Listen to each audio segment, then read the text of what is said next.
কারণ হচ্ছে জাতীয়ভাবে কেন্দ্রীয়ভাবে আমাদের অবস্থান পরিবেশ সুরক্ষার পক্ষে।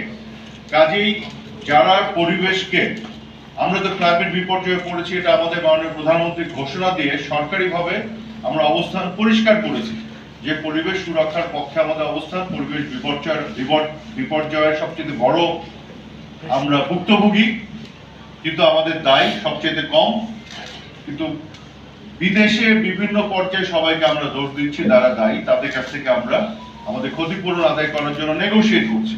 তাহলে আমাদের দেশের ভিতরে আনাচে কানাচে কেউ যদি কোনো ব্যক্তি বা গোষ্ঠী তাদের ব্যক্তি বা গোষ্ঠী স্বার্থে পরিবেশকে বিপর্যয়ের সম্মুখে ফেলেন এবং সেই বিষয় নিয়ে সাংবাদিকতা করতে গিয়ে আবার যদি কোনো সাংবাদিক বা রিপোর্টারকে বিপদে পড়তে হয়, আমরা তাদের পাশে দাঁড়াবো এবং তাদেরকে সুরক্ষা দেওয়ার পূর্ণাঙ্গ ব্যবস্থা করবো। এক্ষেত্রে আপনারা জানেন অনেক ডেভেলপমেন্ট প্রজেক্ট নেওয়া হয় যেগুলো নিয়ে বিতর্কের তৈরি করার অপচেষ্টা অনেক ক্ষেত্রে করে থাকে।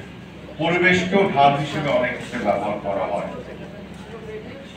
ডক্টর লিয়াকত আলী সাহেবের প্রেজেন্টেশনে একটি বিষয় চমৎকারভাবে উঠে আসলো যে এই যে কার্বন এমিশন বা গ্রিন হাউস গ্যাস এমিশনে আমরা কিন্তু এত অল্প পরিমাণ করা হয় বাংলাদেশে যে এইটা আপনি যদি জিরো করে ফেলেন তাহলে পৃথিবীর কিছু যাবে আসবে না। আরো বড় বড় মোড়ল রাষ্ট্রগুলো অনেক বেশি ক্ষতিগ্রস্ত করেছে এবং করছে।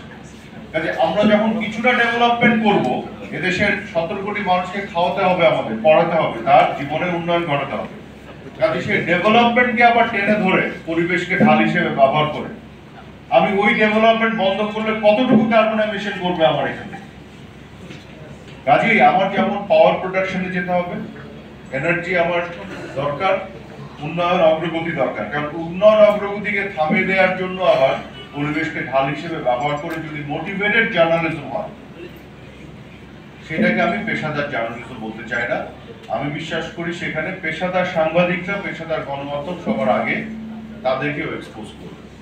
আমি পুরো বিষয়টার মধ্যে ন্যূনতম সততার জায়গায় থেকে দাঁড়িয়ে কাজ করতে চাই, সবার সাথে পার্টনারশিপের ভিত্তিতে এবং সত্যের উপরে দাঁড়িয়ে। আমাদের ডেভেলপমেন্ট যেমন লাগবে, আমরা সেটাকে সাস্টেনেবল করতে চাই, পরিবেশ প্রতিবেশকে মাথায় রেখে।